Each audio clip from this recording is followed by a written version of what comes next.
Welcome to My Face, My Story, Voices from the Craniofacial Community, with your host, Dina Zuckerberg. Hello, and welcome to another episode of My Face, My Story, Voices from the Craniofacial Community. Whether you're watching on YouTube or Apple Podcasts, click subscribe now so that you'll never miss a future episode. I'm your host, Dina Zuckerberg, the Director of Family Programs at MyFace. I was born with a cleft lip, a hearing loss, and no vision in my left eye. My Face, My Story is about people like us being seen and heard, about sharing stories within the craniofacial community and beyond. For tonight's episode, I will be joined by teenage disability advocate and TikTok sensation Grace Nova. Grace is a free-spirited, kind-hearted 16-year-old. She was born with a rare genetic disorder called Escobar syndrome. To date, she has had over 30 surgeries, both orthopedic or craniofacial in nature. Grace enjoys music and hanging out with her friends. Born in New York City, she now lives in Texas. Grace plays the piano and cello and loves to perform. Her positive mental attitude is inspiring. She has over 85,000 followers on TikTok, over 9,000 subscribers on her YouTube channel, and her videos have been viewed over 20 million times. As a disability advocate, she uses this platform to raise awareness and educate people about differences. Welcome, Grace. Thank you for joining us. Hello, thank you for having me. Yes, I'm so thrilled to be talking with you today. So, Thank can you. you share about your differences for those who might not know what Escobar syndrome is? How rare is it? How does it affect your daily life? So I was diagnosed with Escobar syndrome when I was 2 weeks old. Basically what it is, it's a disability that it affects my muscles and joints and just makes them all like really tight. How it's pretty rare. I don't know the exact number, but I do know that it is pretty rare. Daily, I'm not able to do I guess just mostly physical things like sports are harder for me, but I've learned to adapt pretty well so that it doesn't affect me too much. Well, I know you are driving now, so Yeah, I am. that's great. So, as I mentioned in your bio, you've had over 30 surgeries, with 25 of them occurring by the age of 5, correct? Um, what are some of the surgeries you've had, and what has that been like for you? So, like you said, I had 25 before the age of 5, and honestly, I don't remember those super well, which is honestly a blessing Yeah. because it definitely wasn't fun. I remember like little bits here and there, like going to the doctor, shots, popsicles, like that's like the one good thing. Mm-hmm. But so a lot of the surgeries, most of them have been orthopedic on my legs. I had one on my hand. I had a very big spinal fusion. I had a tracheotomy and craniofacial as well. Most of them have been orthopedic though. Yeah. Okay. And I remember actually when you were in New York coming to visit you after one of your surgeries at the hospital. I remember that. And Mhm. so, so tell us about school. What grade are you in, and what is it like for you, and what is your favorite subject? So I'm in 10th grade. 16. We just started a few weeks ago. Um, School is actually pretty normal for me. I'm actually pretty good at school. I get all A's. I excel in Nice. almost all my subjects. My favorite subject would probably be, that's actually hard. Last year I took business, which I really liked. I don't, if I'm being honest, I don't love any of my classes. But I would say I take a history class that's pretty interesting, AP Okay. World History. We have a really nice teacher. My Okay. least favorite subject would probably be chemistry. I have struggled with science since I was literally in elementary school and now I'm in high school. Um, it's no fun. Yeah, I would agree with that. I did not like the science classes. The math and science, I did much better in the English history, those classes. Yeah, I me like too, those much honestly. better. Yes. So were you ever teased or bullied in school, and how did you handle that? So I kind of have. I would say yes, honestly. This is actually a newer thing. Basically, last year I was indirectly bullied by this girl who had an issue with another girl and dragged me into it. And Mm, basically, it said this other girl said really, really awful things about me. And then this year, actually, just a couple weeks ago, that same girl came up to me and started verbally, like yelling at me and bullying me. wow. And so that has not been fun. Actually, I'm still dealing with it today. I had a meeting with our principal about it, but it's pretty messy, honestly. But I've handled it pretty well overall. I know that she's just a sad person, and that I'm smarter than her.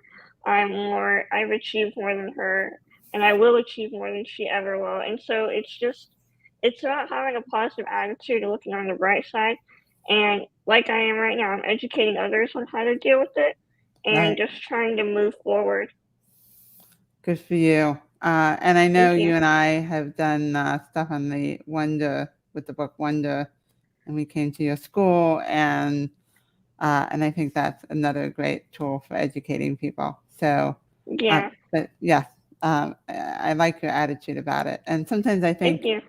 I think sometimes that what may be going on, like to think about what may be going on for them as well. But hopefully it'll get all worked out for you.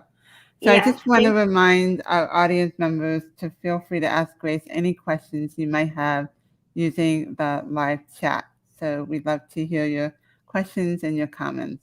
So thank you. Okay, so a lot of people in our community don't think about themselves as having a disability. What does the term disability mean to you, and what led you to identify as being disabled? Well, I would say disability, well, like, what does the word actually mean? Mm-hmm. Not being able to do something, which, I mean, I could have as a positive attitude as I want. It's still true that I am not able to do certain things. I'm okay with that. I've come to terms with myself, for that. What led me to identify as that? Honestly, I took it I didn't really have an option to not take it. Like I've Mm-hmm. had this my whole life. So I couldn't be like, "Oh, I'm not disabled." Like that's obviously not true. In my opinion. So yeah. Right. Yeah. And it's interesting. I don't know if you feel this way, but I feel like it's just a part of who I am because I have a hearing loss and I don't see out of my left eye. But that's what I've always known. So Yeah. you quickly learn to adapt to it, I think. You Yeah, figure it out because that's just all. because Yeah. as hard as we've had it, like there are people that have gone from living a fully abled life to having not that, and that I Right. think would be just so much harder because you've experienced what it's like to not have that Right. disability. So in that way, honestly, I'm grateful that this is the only thing that I have. Right. Right. So in your opinion, what is the right way for someone to ask about your disability or difference? So my answer on this has changed like slightly over the years. Mm-hmm. Before I used to say just come up and ask me, which I guess isn't really true. I Mm-hmm. personally would just like it if somebody just treated me normal. And I truly mean normal. I don't mean being extra kind to me. Like if you're gonna be a jerk to everyone, be a jerk to me too. I don't want you to treat me different because of my disability. If you truly want to know, be kind to them first. Don't make it, oh, I'm curious, so I'm just gonna focus on this. Go up to them, ask them their name, ask them where they're from, talk to them like a normal person that they are. And then if you're still, it's just killing you, be like, hey, well, ask for their permission first, I would say, because everyone's different. I had a question about your legs. Do you feel comfortable answering that? Right. And some people say yeah, some people say no. If you've done all the previous things that I said, I will probably be like, Sure. Will it make me slightly uncomfortable? Of course it will. But it would make me a lot happier if you do it the respectful way than doing it disrespectfully. Absolutely. And sometimes it's also a matter of when you're asking somebody on a crowded subway in the middle of, Absolutely. it's Or not the right time to do it. if I'm hanging out with my friends and having a good time and you see me at a restaurant, that probably isn't the best time to come up to you like, "Hey, what's wrong with your legs?" Like, no, Right, I don't wanna deal with that. Now, right, at if I'm at my face event or if I'm, at, like, a disability event, then sure, like, we're all different, we can all be respectful in that way, and that's kinda what we go there to do, to educate and to make friends. right. But it's just knowing, like, the right place and the right time kinda thing. Absolutely. And to follow that up, and we just kind of talked about it a little bit, but what are the things you should not say to someone with a disability, or even what should you not assume of someone who has a physical disability? You should not assume that they cannot do something, because I have surprised many people, with what I can do. The other thing is that you should not, I'm gonna give a little backstory on this. I Okay. was actually just telling my friend this story today. So there was one time my mom and I went to the pool, and Hmm. there was this lady. She was probably a really sweet lady and just didn't think this through carefully. So we were minding our own business. I'm in the pool playing. My mom is sitting on the edge, and this lady comes up to my mom, makes small talk, and then goes, "You know, my son runs a disability summer camp. I bet your daughter would love to join it." I'm Mm, standing right there, and she's addressing my mom instead of me, which is extremely disrespectful and makes me feel small. And I told my mom this, and she said, "Grace, she doesn't mean it like that." Like after the lady had left, right. my mom said, "Grace, she doesn't mean it like that. She's just ignorant about this type of thing, these type of things." That's not the end of it though. We come back a couple weeks later and that lady is there again. She Hmm. comes up to my mom again and says, "Hey, did you check out my son's disability camp?"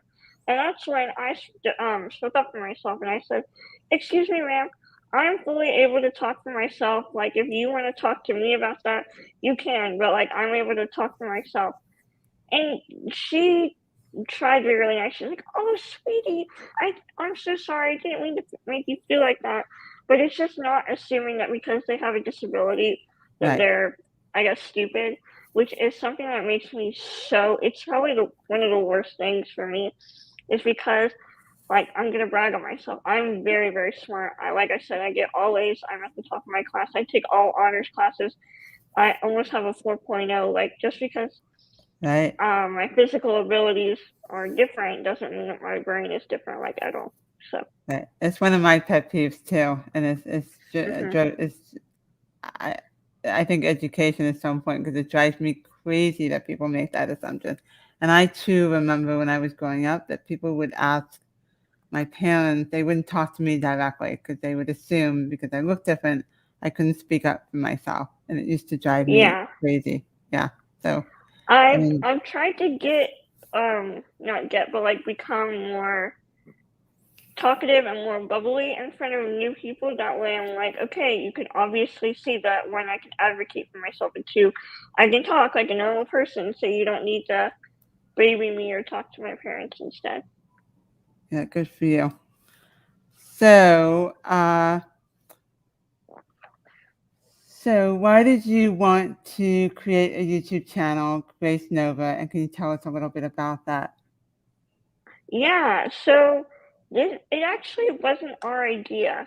We have a family friend who works in Hollywood with all of those things. And years ago, when I was like in first or second grade, he came to my parents saying, "Hey, let's start a YouTube channel for Grace, or let's do like a TV series about Grace." And at the time, I was like, what, like 7, maybe 8. My Mhm. dad was like, "No, no, no, she's too young." And so then we talked about it 5 years later when I was 12, and we started a YouTube channel. So the main, I guess, purpose that I do it now is to educate, I would say, because people don't mean to be disrespectful. They're just ignorant about Right. disabilities, and that's not necessarily their fault because people just aren't exposed to things like that. And so my job is to kind of just provide them with that information and help them learn about disabilities. It's also to create just joy. I think a lot of my videos are positive and uplifting. And then along with the educating part, I guess, is seeing a different perspective of someone else that isn't like you. Like, as humans, we should want to learn about not just disabilities, but things that are different for all of us. And that's what I'm trying to do. I love watching your videos. I watch them all every time I see them. Aw, Yeah. thank you. I appreciate that. Yes, you're welcome. So now you are a TikTok sensation, which is amazing. Thank you. And do you think it's having an impact? I do. I guess the biggest example I can use was it was this summer. I had gone to New York with my cousin, my mom, and my grandma, and we were in our hotel, getting ready to go downstairs, and this man comes up to me. And by the way, my cousin is 13 years old, so it's two teenage girls standing alone in the hallway because our mom and grandma were still in the hotel. And this man comes up to us, and I get nervous, of course, because I'm older than her, so I need to, be the adult in the situation. He comes up to me, he says, "Do you have a TikTok account?" I was like, Oh, wow. "Yes, sir, I do." He was like, "I follow you on TikTok and I watch all your videos. They're I love amazing." it. And I was like, "Oh my gosh," because it was just cool to see someone that I did not know at all and see how my videos, because I'm in Texas, have affected people across the country. It's really just Love that. amazing to see that in person, I guess. But I've had people in the comments say I love watching your videos. Your videos have impacted me. Keep up the good work. It's really cool. And do you find do you get negative comments from people too? And Oh yes, that's 100% more on my TikTok, because I don't know if you know about TikTok and YouTube as the way that they work and their companies. TikTok is way more just pushed to everyone. YouTube, you usually search for them and purposely come across their content. TikTok, I have gotten a lot of hate on. I actually don't read the comments as much because of this, especially on my driving videos. And remember, we just talked about ignorance not that long ago. yeah, That's the biggest. Oh, it's the biggest problem. yeah, I got so many comments saying you don't know how to drive. You don't how you obviously can't even turn your head. You can't drive. wow, And it's so almost sad to see these people that know absolutely nothing about me, have never met me, and have watched a video, a less than a minute video about me, and automatically think that they know everything about me. Yeah, and that's what we're that's talking about, yeah. right? The assumptions people make on the most little knowledge, and they Oh still yeah, make it's assumptions. stupid. Yeah. Yeah. So let's shift. I know you are an accomplished pianist, and I've seen you perform, and you play the cello as well. What role has music played in your life, and why is it so important to you? Well, that's a very deep question. Yeah. But I would say so. I started when I was 6.5, and in December it'll be a year or 10 years. Geez.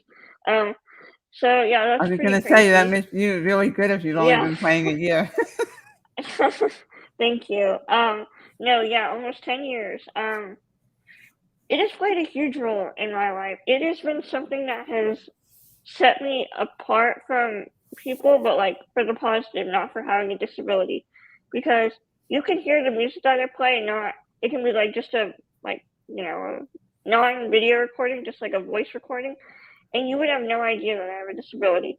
And so it gives me something positive about me that people learn, and it's something that I can be good at just for being me. Because you can say, "Oh, she's good at piano for having a disability," but no, I'm just good at piano. Period. So I think that's really cool, honestly.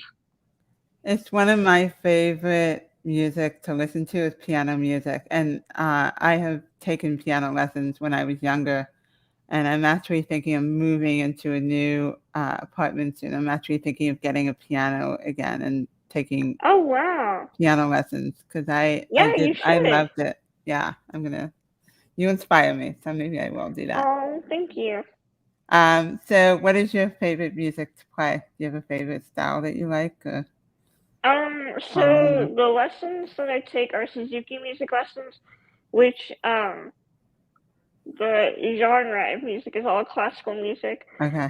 from Baroque to modern classical music. Um, that's like mostly what I play. I play Christmas music too around.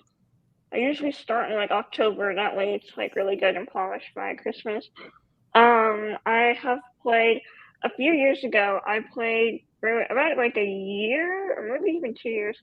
I played with my church youth group, and that was a really positive step in like my musical career or whatever because I Right. learned about another style of music that is similar yet very different because it was really cool to see the concepts that I knew from playing music for so long overlap with other music because around that time I was just learning about like if you know music like harmonies and how the chords work together and inversions and different keys and changing a key or changing a song into another key, and it was just so good and it made me learn.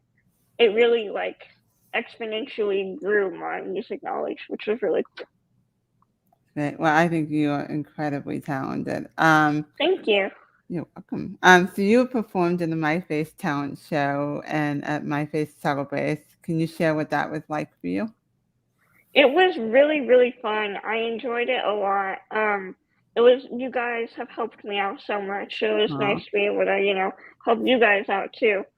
It was really fun though, yeah.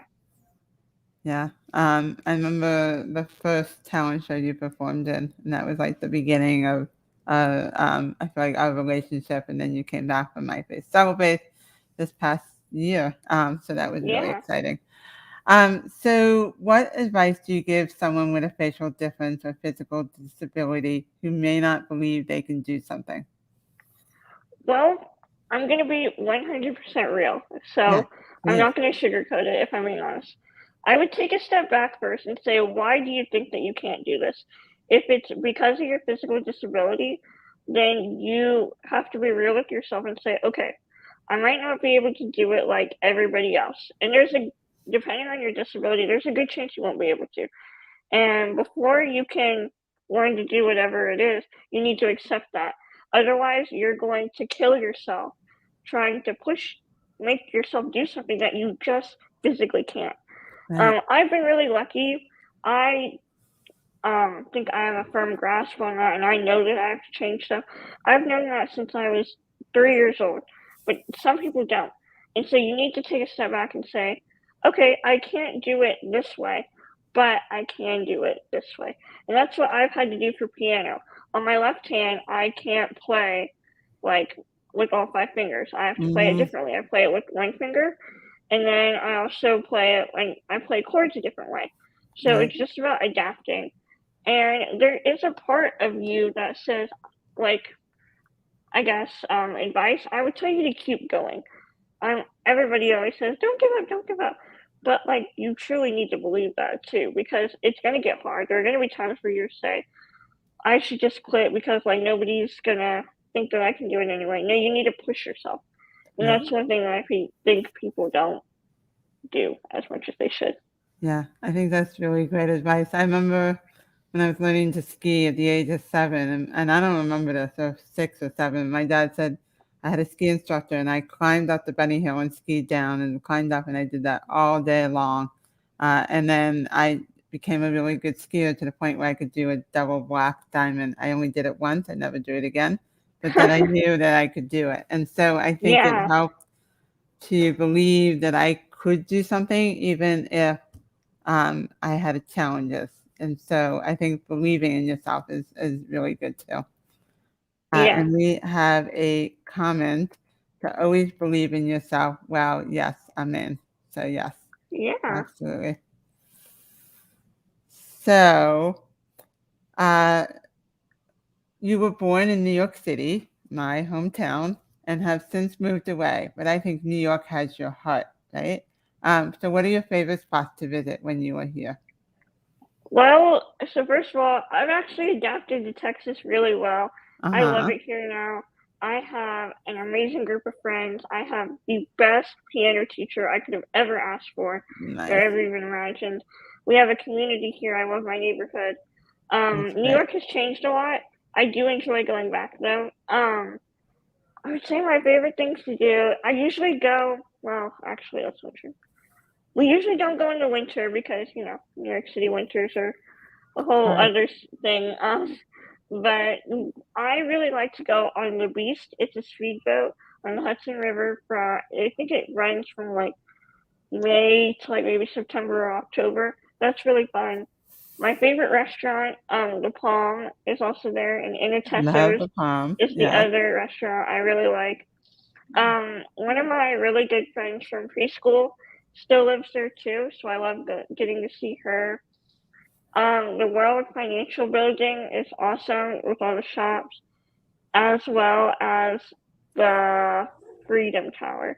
I've done that, I think, I want to say 3 times now. I did it Mm, once with my mom, my sister, and our babysitter. I did another time, I think, with my family, and then I did it in September actually, which was like okay. 2 times last year. Yeah, last September I did it as well. Right. It's really cool. Yeah. And I also do love the palm. I've been there many times, and I Yeah. love the carrot cake, the chocolate cake, and the chicken parmesan are my favorite things there. Hmm. So what do you want people to know about you? What are you passionate about? I mean, we talked about some of the things, but what are some of your other passions? Um. Or what do you want people to know about you? Yeah, I'm trying to think. I guess just that I kind of said it before, but like just because I have a disability doesn't mean that I'm not able to do a lot of things. Like I'm able to do. I'm trying to say I'm able to do most things. I'm able to do things that my fully able peers aren't able to do. Mm-hmm. And it's just about, I guess, like having that faith in yourself.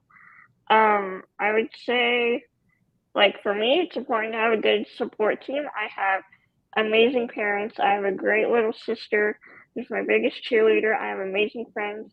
Surrounding yourself with good people is important. Um, yeah, that's mostly it, I would say. Yeah, I think having a support system is really helpful Yeah. in helping you to believe in yourself. And yes, I agree with that. So I know you have your whole life ahead of you, but what are your future dreams?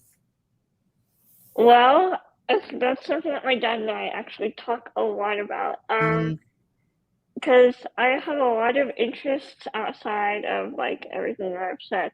So I have like a couple like little mm-hmm. ideas. So the first would be become a doctor. That I don't see myself doing as much. I wanted to do it for, I'm not even exaggerating, probably 10 years. From the time I was like little to probably when I was like 12 maybe. So like I guess 2 to 12. Then I took biology last year. I had a very bad teacher, and I'm taking chemistry this year, and it is very, very, very hard. Right. I actually got a B last year in it, and I'm not. It's very challenging. Um, my other idea would be to go into like business and finance. That's what my dad does. Uh-huh. Because although math does not come easy to me, I'm actually pretty good at it, which doesn't make a lot of sense, but I promise it's true. Okay. Um, I would want to do something with that. I'm actually overall pretty good at money management.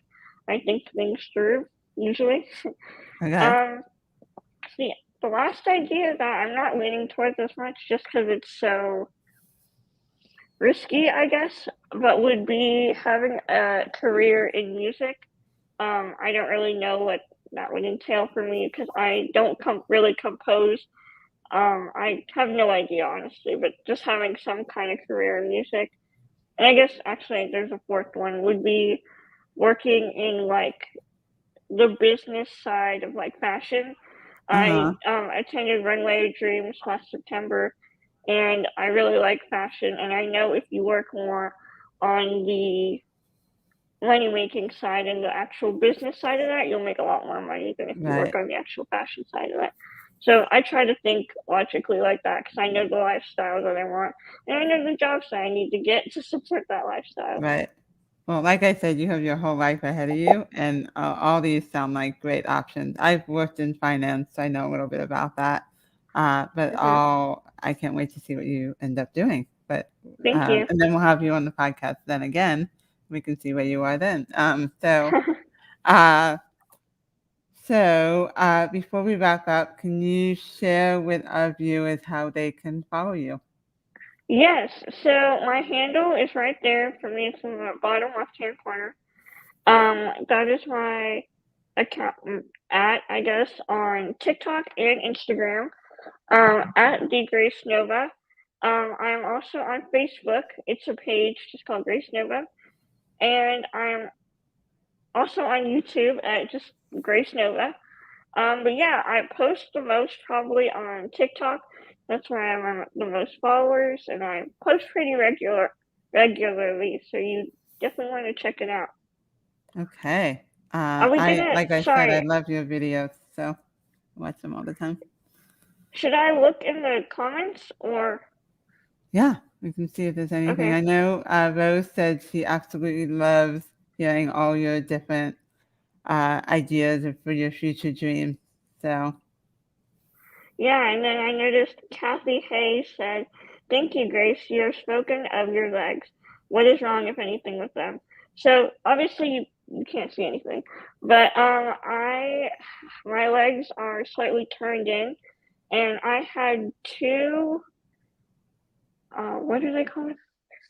External fixators when I was little. I had them once when I was 2 on my legs and once when I was 5 on my legs, and they kind of bring your legs on and straighten them. So I used like braces to help my legs walk better. But yeah, and then I have a lift on my left leg as well. yes, thank you. And we actually have somebody joining us from Alaska. Very exciting. Yeah, I actually went there over the summer. It was amazing. One of the best one of the best vacations I've ever taken. Joining TikTok. Find a way to follow your page. Thank you, Autumn Yeah, Hanscom. great. So, I think we can wrap it up. But I had such fun talking with you, Grace. Thank you. Uh, Me too. yes, and hopefully one day when you have your future plans and whatever you're doing, I'll have you on again, and then we can talk about your journey and where you ended up. So, thank you, and have a good evening, Grace. Thank you. You too, Dina. Thank Bye. you. Bye. So everyone has a story, and I'm hopeful that by sharing stories like Grace's, we can help create a kinder world. So thank you again. Our community is lucky to have such incredible advocates like Grace. For more than 70 years, My Face has been dedicated to changing the faces and transforming the lives of children and adults with facial differences by providing access to holistic, comprehensive care, education, resources, and support that pave the way for better outcomes. To learn more, please visit myface.org. If you would like to learn more about the MyFace support groups so that you can connect with others in the craniofacial community, please visit myface.org/online-groups. If you haven't already, please be sure to subscribe to MyFace's YouTube channel to catch future live broadcasts of My Face, My Story. You can also listen to the audio recording on your favorite podcast app, including Apple Podcasts, Google Podcasts, Spotify, Amazon Music, Audible, and iHeartRadio.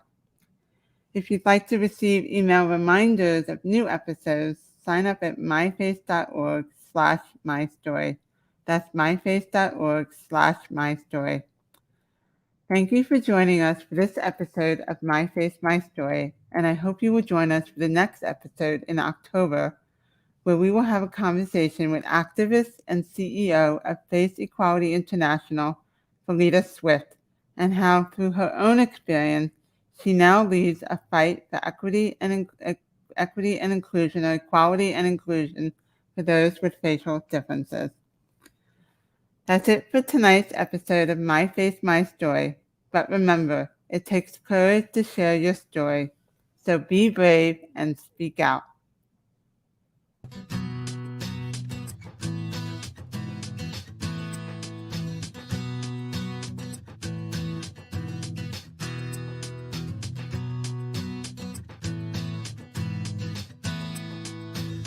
Hi, I'm Stephanie Paul, the Executive Director of MyFace. MyFace is a nonprofit organization dedicated to changing the faces and transforming the lives of children and adults with facial differences. We do this through various programs and events such as the Transforming Lives educational webinar series, Races for Faces, the Wonder Project, and the groundbreaking My Face, My Story conversational series. You can learn more about all of these on our website at myface.org. If you enjoyed today's program, we hope you'll consider making a donation to help keep programs like this possible, as well as to further the support of the craniofacial community. Thank you.